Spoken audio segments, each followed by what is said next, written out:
তো।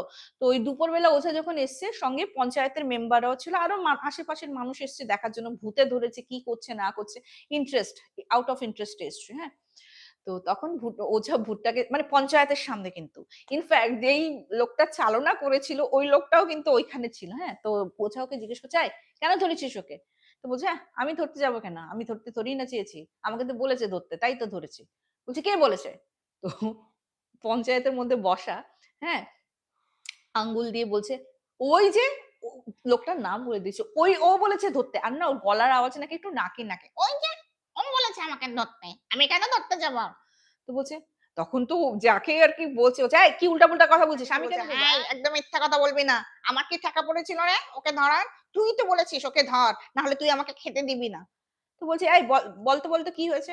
বলছে, ও তো আমাকে পোষে, আমাকেও পোষে, আরেকজনকে, মানে আমাদের দুজনকে পোষেও। হ্যাঁ, পোষে, এবং পোষার পর ওই তো আমাকে বলেছিল ওকে ধরতে। হ্যাঁ, ওদের তো বেশ উন্নতি হচ্ছিল, রমরমিয়ে সব পয়সা টয়সা আসছিল, কাঁচা পয়সার মালকিন হয়ে গেছিল।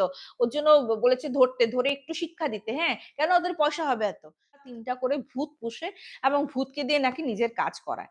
তখন পঞ্চায়েত একটা ওঝা বলল যে, আমি এইগুলি ভূতকে ধরবো, ভূত ধরে এগুলিকে ঠিকানা লাগাবো। তখন পঞ্চায়েত বলল যে, প্রত্যেকটা ভূতের পিছনে এই ওঝাকে তোমাদের ৫০ থেকে ৬০,০০০ টাকা জরিমানা দিতে হবে, কারণ ও তো কাজ করবে ভূত ঝাড়াবে, তাই না? গ্রামের থেকে এই অপশক্তিকে ডেফিনেটলি চার্জ করবে, প্লাস তার উপরে জরিমানা দিতে হবে কেন ভূত পুষেছো। তো এখন সবাই ভয়ে ভয় তটস্থ, যারা যারা ভূত পালতো